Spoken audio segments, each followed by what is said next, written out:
రైతు బజార్లో కూరగాయలు అమ్ముకునేందుకు అధికారులు అనుమతించకపోవటాన్ని నిరసిస్తూ రైతులు తమ పంటను ట్రాక్టర్తో దున్నేశారు.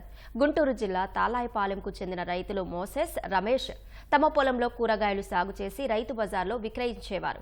రాజధాని కోసం భూములను ప్రభుత్వానికి ఇచ్చినప్పటికీ ఎలాంటి నిర్మాణాలు జరగకపోవడంతో పంట సాగు చేసుకున్నామని రైతులు తెలిపారు. జగన్ ఏలుబడిలో కౌలు చెల్లించకపోవడంతో పొలంలో పండించుకుంటున్నామన్నారు. అప్పటి మంత్రి వెల్లంపల్లి, మల్లాది విష్ణు రైతు బజార్లోని దుకాణాలను వారి అనుచరులకు కేటాయించడంతో కూరగాయలు విక్రయించేందుకు ఇబ్బందులు ఎదుర్కొంటున్నామని ఆవేదన వ్యక్తం చేశారు. అధికారులు కొత్త నిబంధనలతో విసిగెత్తిపోయామని రైతులు వాపోయారు. ఈ పరే ప్రభుత్వం మారింది. చంద్రబాబు గారు వచ్చారు, బాగు చేస్తున్నారు, అన్ని బాగు చేస్తున్నారు. అన్ని పొలాలు పోతేలే మావి కూడా పోతేలేని ఈ సొర పంట వేసుకొని సొరకాయలు కోసుకున్నాం.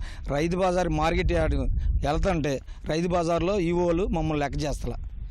మీ పొలాల్లో మీ ఈఆర్ఓ చేత ఎంఆర్ఓ చేత కాతికి రాసుకొని వచ్చి కాచికి తీసుకొచ్చి చేసి చూపించి మాకు అమ్ముకో, లేకపోతే మాకు మార్కెట్ రావడానికి వెళ్ళేదండి. మా యాడ్ నుంచి ఇస్తాం పొలాలు రాజధానికి ఇచ్చినాక.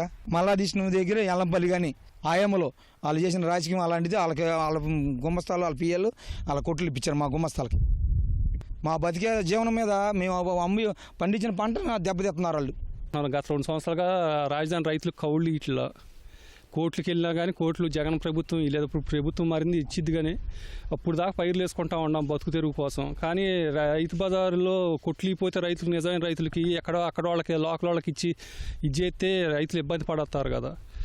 పంట అమ్ముకోవాలి కదా. మీకు దేంటి పట్టాదారు పాస్ పుస్తకం ఎత్తురండి, ఈఆర్ఓ సంతకం ఎత్తురండి అంటే ఎంత గవర్నమెంట్కి ఇచ్చినాక దీంట్లో పట్టాదారు పాస్ పుస్తకం ఎట్టొద్దు, ఈఆర్ఓ సంతకం ఎట్టొద్దు. అది కూడా మీరు గమనించాలి కదా. మీకు ఏదన్నా కావాలంటే వచ్చి మీరు ఫోటో తీసుకొని మేము పైరు వేసామా లేకపోతే పంట పండిస్తున్నామా లేదా లేకపోతే అక్కడ మీకు అనుమానం ఉంటే నలుగురు వెరిఫై చేసుకుంటే తప్పు లేదు. కానీ